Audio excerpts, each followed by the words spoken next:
Boys and girls of UK estate agency land, we are joined today by what is considered one of the top five biggest estate agents in the whole of the world, Mr. Glenn Sanford, who is the boss man of EXP.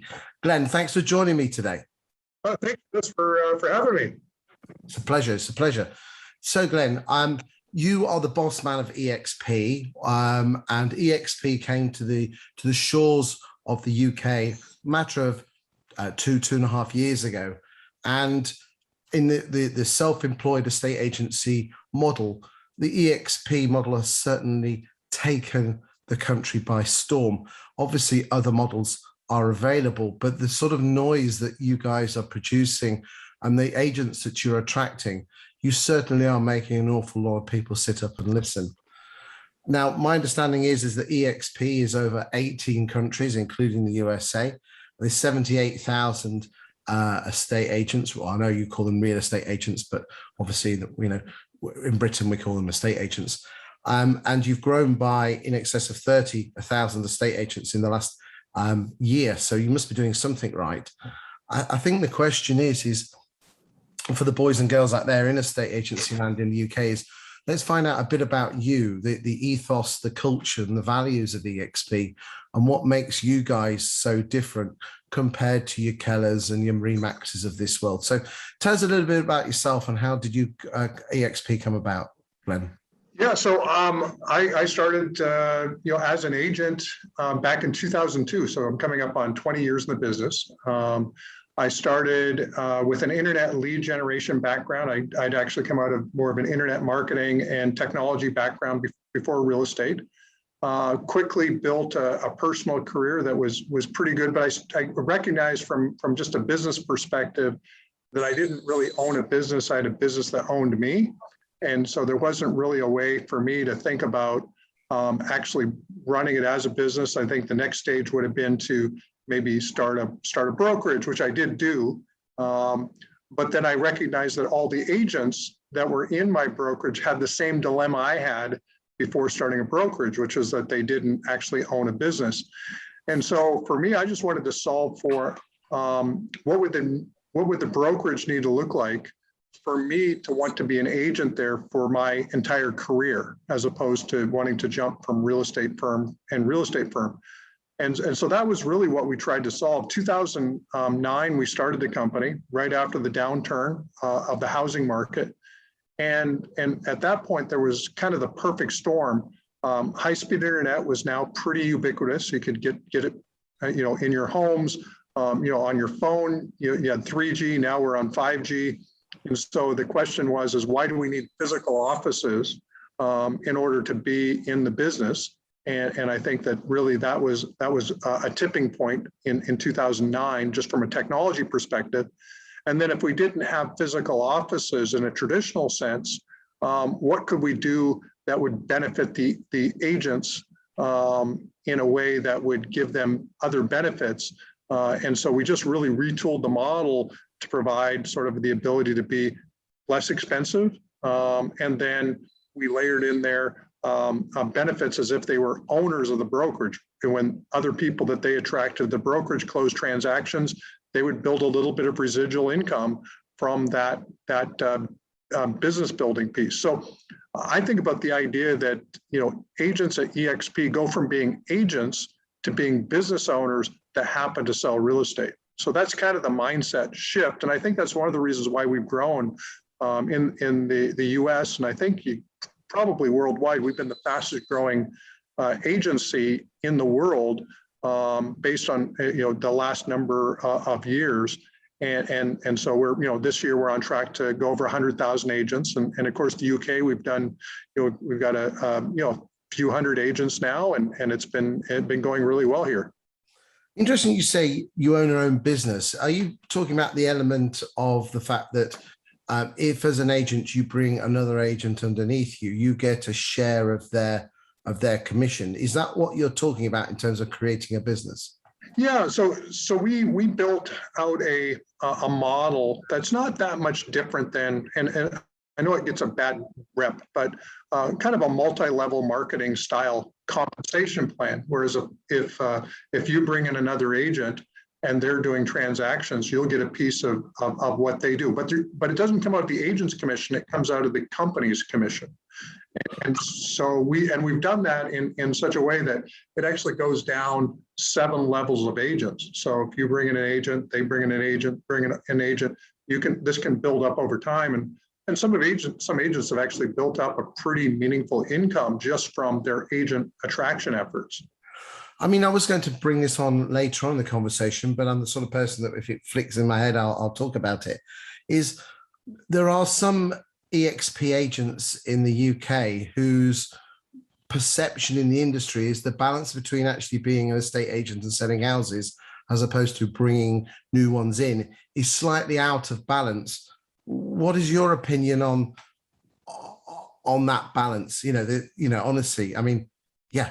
What's your thoughts? Yeah. So every real estate brokerage, whether it be in the UK or the United States or wherever, there's really kind of 2 different parts of the model. One is recruiting and one's retention. And if you're not recruiting new agents to your brokerage, then you're probably going to die a slow death over time because you've got to bring people in. So we just took the benefits that normally go to the broker owner for recruiting, and we just gave some of those benefits to the agents. And so, but it is twofold. It is a balancing act. Last year we sold, as an entire company, $132 billion worth of residential real estate. That's a sizable amount of residential real estate that was sold, and so inside of some people get overly enthusiastic about recruiting, and maybe they aren't really speaking real estate language because they haven't really sold a lot of real estate, and so that can give us a little bit of a black eye. But on balance, I think the opportunity is just it's solid enough that agents that see what EXP really stands for, it can be a game changer for them. Okay. I mean, are there some American EXP agents that seem to be getting it right in terms of the recruitment of other agents? Because if you don't mind me saying, in the UK, there are some exceptional people, your likes of your Scott Guns and your Ben Moores. They truly are standard bearers for your firm and going out there to give without expectation of return. They're very, very good. But then there are some other ones that, quite frankly, they started on the Monday and they're like market stall salesmen saying, hey, if you want to buy an estate agency franchise, I know it's not a franchise, but a license off me, come and buy it. It literally 2 days after starting. Who in America would you suggest EXP agents or anyone else follow on social media who's getting it the right balance? Yeah, well, there's a gentleman in the States, Brent Gove. He does a really good job of building an organization. So that would be a person in the States. For a lot of years in the U.S., we didn't actually bring in brand new agents, and I think one of the things that we and maybe even based on your and my conversation here, we may have a conversation as how much do we want to allow newly licensed agents? No, sorry. When I meant new agents, I meant new agents into the EXP or self-employed model. I do. Right. No. Okay, sorry. No, I know EXP aren't fans of bringing newbies, as in new to a state agency. I know other models will accept that. I'm just talking about agents recruiting other agents who's good in America that they can learn from, so they don't end up being barra boys, which is a British term for a market stall salesman. Yeah, well, I think there's different types of agents for sure. We've got so many good quality agents in the U.S. I know we've got great. You mentioned Ben and Scott here have been doing a phenomenal job. I was just on their podcast here about 2 weeks ago, and just incredibly bright human beings. And I think that those are the types of people that we want to attract more of, that really understand the model, get it, actually dive deep into the model before they go out and just start to EXP puke on people. Yeah. Okay. You kind of answered that. We'll move on. We'll get everyone to look at those people in America. Right. So why did you decide to launch in the UK when, let's quite frankly, just about every other model that's come to the UK has bombed out? Well, I think that the universal appeal the EXP has so far, looks like it works in every country we went into. And the UK hasn't been an exception, because we're concentrating on solving an issue for estate agents that didn't have a solution before, meaning that, as long as they were active in the selling process, they could keep food on the table. But what happens if they get hit by a bus? What happens if they have to take care of their parents for 6 months or a year? We add that extra security blanket of having a business that actually can benefit for them. So we've got, we talked about the revenue share briefly. Our agents also become equity shareholders in the company as well. And so we trade on the NASDAQ in the States under the ticker symbol EXPI. And so agents, they're able to get some equity and some other things. So I think this whole value proposition, it's unique enough that when you go country to country, agents, generally speaking, don't have a safety net, no matter what country you're in. And the UK is not an exception. But if I was looking at it from a British point of view, I would say all the points you've made are quite valid. But in reality, I think the point really is that we've had all the other American models come in trying to Americanize UK estate agency. And you know what us Brits are like. We lost you guy in the Wars of Independence, and we don't like to be told what to do. But what I was particularly impressed with EXP is that you haven't tried to bring in American real estate into the UK. You've kind of brought the model, but you've adapted it. And I think some of the other models could learn from that. I mean, Remax have been in the UK for 15 years. The amount of starts they've had is unbelievable. I know that they're starting again in the UK. So let's see if that happens. Keller, now interestingly, Keller have a market center approach, whilst you guys don't have a market center approach. Now there's advantages and disadvantages to both. Obviously, the advantage of having a market center is that everyone can come together. Where can you get that synergy where there isn't a central base? Yeah, well, we do provide every agent in EXP a Regis membership. So I know Regis is also big here in the UK. So an agent can use any Regis in the country with the Regis card. So that's a way to get together. We're having an event here. I'm actually in the UK today, so we're actually doing an event here. But agents get together. The fact that it's not our own office isn't really that as important. But if you think about where the future of a lot of businesses are going, not just real estate, the cloud has really democratized a ton of industries and brought people together and network people in ways that didn't happen in the 1990s and the 1980s and the 1970s. And so when we think about the idea of what does EXP do, we do believe, like everybody should, that real estate's local. The customs are local, the way the business is done is local. But I think the piece that we're solving, back to the previous point, is we're really solving for what does an agent own after they've done this work for many years in the real estate industry. And that's really our primary focus. We're using the same portals that all the other estate agents use. We're using the same CRMs. We're using the tools that everybody uses locally. And what we want to do is just layer in some of these other things financially. I mean, certainly, I've gone on record by saying this, but, culturally, EXP are head and shoulders above anyone in the UK from what I've seen. And I want to be surprised if there's anyone else out in the self-employed model that needs to prove it to me that you're any different. But there are other models out there that offer better training. I mean, is that why again, I'm going to say you can't. Keller are exceptional in their training. They say they're a training firm. Is there a reason why you only want existing agents to join you? Well, in the early stages of growing the brand, we are geographically spread out. So when you've got a market center approach, I think you can bring in new agents. When you've got an office that you can bring new agents. And so you got to reach a certain level of density where you can have enough collisions with productive agents if you're a non-productive agent. And so that's really why we focus on productive agents. We won't always be exclusively productive agents first. I mean, we will be first, but we will be bringing in agents who are looking to learn. And we'll have in the US, we have 50 hours a week of training going on every week. And it's actually more than that when you think about the trainings that take place at the state levels. UK, it's certainly a lot less than that. But as we grow and we get the density of training, the density of agents, then it makes sense to start to bring in newer agents.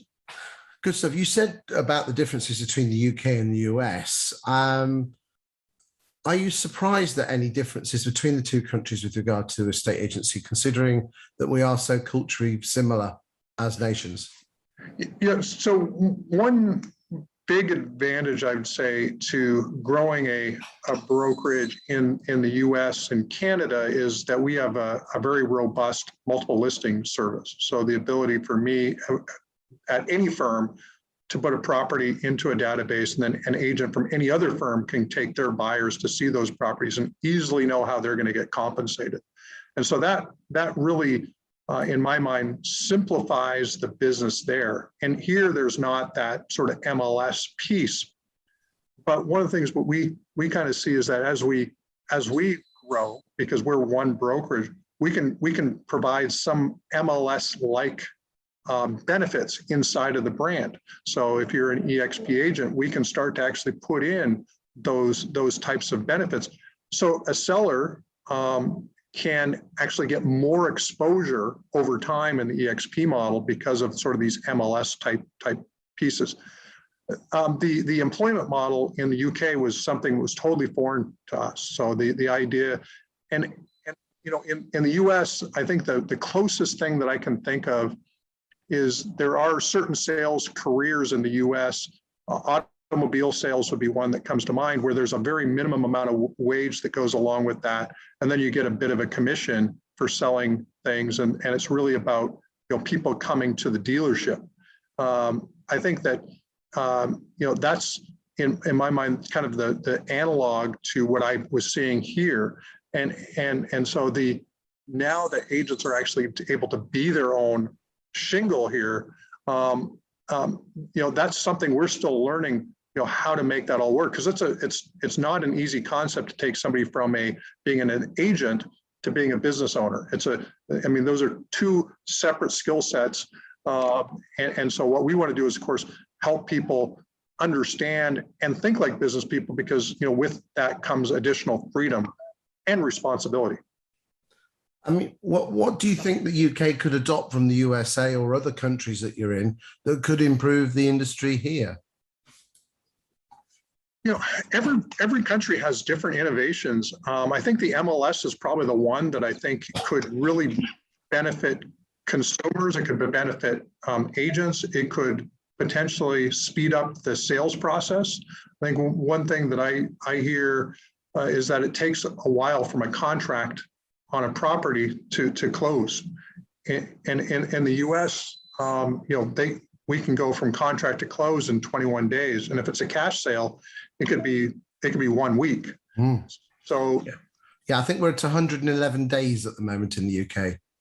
So I'm not sure who that benefits. I would think the buyer would be kind of frustrated to wait that long, and the seller would be kind of frustrated to wait to get out of their home for that long. So it seems like that would be one that could be a big benefit. And what other countries around the world has EXP exploded in comparative to UK? Because I know Adam and the UK team won best, outside of the USA. Are there other countries that we need to keep an eye on just to make sure that we as a country we can EXP is at the top of the pile? Yeah, South Africa has done well. We're getting we just launched Greece this last week, so obviously not a lot of data there. India, we've got 1,300 agents in there in about a year's time, every country is a bit different. The license law, there is no license law at all in India, so anybody can be an agent. I think that's similar in some respects in the UK, but it's even more sort of anybody can do anything in India. And it's the same here. All you need is a note from your mum saying, "Can you be an estate agent?" Okay. And there you go. So anyway, although they're planning to change that, but I think we're a few years away from that. And why do you think commission rates are so low in the UK for a estate agency compared to other countries, with an average fee at the moment of just 1% of the sale price?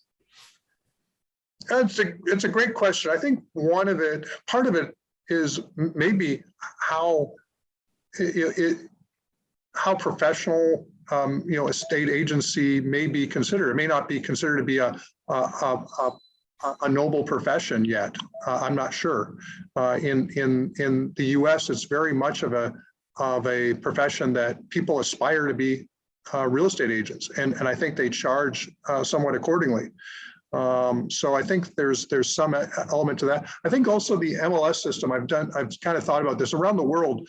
The U.S. has the highest commission rates around the world, but it's also the most easy country to transfer real estate.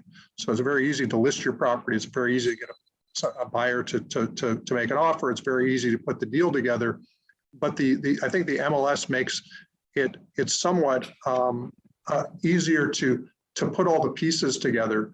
Whereas I think, and I'm operating a little bit of a disadvantage to understand the UK market, but I think the idea that there's not as much exclusivity around listings and some other things. There's not in terms of being able to advertise and to promote properties. I'm not sure, but I think there's. And I'm not even saying that that's a bad model. 1% could be perfectly valid. I'm not saying we should charge more. Okay. Well, hopefully, if your EXP agents can get out there and tell a better story and prove that they're worth more. Now, interestingly, let's move on to that. You've obviously got in EXP, I've said before, a great culture, and EXP has that in spades, but you have 200, 250 agents. You only have one Adam. And I know he has a bit of a support crew underneath him, but is there going to come a point where the magic, that you get almost too big? How are you going to replicate that if you get to 500 or 1,000 agents in the UK and still have that culture and that magic? Yeah, so I think one thing, because of the way we distribute leadership in our model, even financially, every agent has the ability to emulate Adam at some level. They may not be doing maybe the compliance work, but they'll certainly be doing telling the story to other agents and other agencies about the EXP model. And that, when you can, I mentioned the term ownership mindset, but when you turn an agent into an owner, they operate differently. It's no longer about what can they get from the boss. It's about they're all part of the same organization, and as everybody wins, everybody wins. And so it allows, in the U.S. we've got 69,000 agents in the U.S. and we're growing. We'll grow whatever close to 50% this year, maybe a little more in the U.S. And so for us, we want to make sure that we provide the foundational infrastructure so agents can build the businesses that they want to build, as long as it's legal, ethical, moral, and according to the rules. We want to give agents maximum flexibility of building their business. I mean, how big do you think EXP could get in the UK? I think about the idea that we think that we could get to 10 to 15% of the market in the U.S. And so if that's the case there, then we could see 10 to 15% of the agents here in the UK. And I don't think that our goal is not to be the biggest. And well, it is in that we think that we might be the largest just as one brokerage, but we think that there's room for lots of different models. Like we expect that there's going to be lots of different models. Agents not every model is going to fit, every agent. So, if we get to 10, 15% of the marketplace, and how many agents are there in the UK? Okay, if you're talking actual physical locations, 14 to 15,000. And in terms of estate agents underneath that? Well, I mean, you've got to remember in the UK is that some bright spark 40 years ago decided to split the jobs up between office-based, arranging viewings and getting the viewings, and then the person who goes out to value the house. which has actually been very detrimental to the UK property market because you're breaking the jobs up. So there's no continuation and responsibility of taking them from start to finish. And that's what I particularly like about self-employed models is that you are responsible from start to finish and you have skin in the game. So, potentially, again, 20,000, there's 20,000 offices, 15,000 companies, if you work it out, because there's only a couple of corporate estate agents, but in each one there's 3 or 4, 5 people. But again, some of those are just going to be back office admin. Someone's going to be just arranging viewings, but actual value is probably one per office, no more. It's very interesting. Okay, yeah. So I would think that in just doing some math, I could see 4,000 or 5,000 agents in the UK at some point. Interesting. If you actually talk to an awful lot of estate agents, their biggest fear of going self-employed is the fear of failure, looking silly in front of their friends. Now, it's well known that in the US that the entrepreneurial spirit is greater than in the UK, and the attitude of sod it, I don't care what people think about me, is greater in the US compared to the UK. What would your message be to someone who's sitting on the fence and thinking to yourself, do I make the jump? They might have a mortgage, we've got kids to pay for, we've got inflation, and we've got the cost of living going up. It's a big risk to take, isn't it? Well, it is. I've always, so I was raised by an entrepreneur. So I got raised with a little different set of axioms that were given to me when I was younger. And one of the things that my dad told me, that it's riskier to take a job than it is to start a business. And the reason being is that, when you take a job, you pretty much know the maximum you're going to make, as an employed person. Whereas if you're an entrepreneur, really, you have an unlimited potential because you can continue to morph and build that business and pivot and move and be agile, et cetera. So, in the short run, there's some financial risks for sure. You have to figure out how you're going to pay the bills and keep a roof over your head and those types of things. But if you can figure out how to make it through that period of time, there's way more freedom, in my opinion, on the other side of self-employment than there is, being an employee. And that's I think the appeal of the EXP model and the self-employed model. And that's what it comes down to is, the EXP model does have, I use it, and I say this with respect, the getting a commission off someone else is almost like golden handcuffs. But you say that in a good way, don't you? Mm-hmm. Because one of the biggest issues that self-employed models have is it's a great way to get onto the ladder. But then if you're not, there'll come a point where you say, why should I give 30% of my fee away? Right. Okay. Yeah. And that's a huge challenge, isn't it? Getting it's okay bringing them in, but it's then keeping them. But the kickback or the commission back certainly must help. What else must Adam and his team do to keep people? Because there's going to be people in EXP that don't want to go out there being salesmen. What do they do? Most people really probably don't ultimately want to recruit. Like in EXP in the US, only about 1 of every 5 people actually recruits agents. 4 out of 5 are just listing and selling real estate, and that's what they do, and that's what they enjoy doing. And you've got the 1 out of 5 that actually brings in other agents. How do you keep the 4 out of 5? That's the question. Yeah, and so the way we solved for that was we actually make them all equity shareholders in the company. And so as they sell their first transaction, or they attract another agent, or we're going to have an announcement a little bit later today about an icon program, which is a really neat way to actually get back most of your fee in the form of equity. And so there's some different things that we've done to help those agents build up a second asset.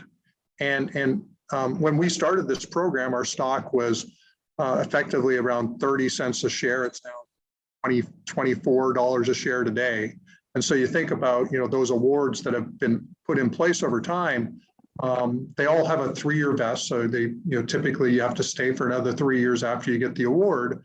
But, assuming the company keeps on growing and that we keep on figuring out other ways to benefit the company, which benefits our agents, the value of those shares should go up. And that's the way that productive agents build extra benefits So you don't necessarily have to be a recruiter. You can still earn another way by just doing your job and earning it through equity. Interesting, interesting.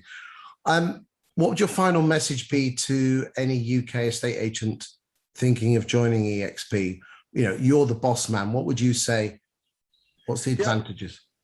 Yeah, I think the big thing is think about all the things that you would want in your brokers that you associate with, and make that list, and then compare it to what EXP offers. And my guess is that if you're honest about what you are looking for long term, maybe not next week, next month, but if you think about 2, 3, 4, 5 years of being in the industry, see if we don't solve for the things that you know you're going to have to solve for at some point in a model that that already exists. And so that's, I think, the thing is just think about where do you want to be in 4, 5, 6, 7, 10 years, and will EXP help you get there better? Assuming that you can make it into the self-employed piece of the model. Glenn, thank you for your time today. Thank you for everyone else that's watched this. As everyone knows, I am a huge fan of the EXP model. I'm also huge fans of other self-employed models in the UK.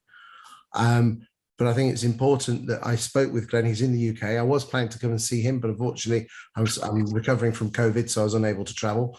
But Glenn, thank you for your time today. And I hope you enjoy this evening getting to meet the boys and girls in UK EXP land face to face, and enjoy their company. And we look forward to seeing you back in the UK in a few years' time. Awesome. Hey, thanks, Chris. Thanks for having me on.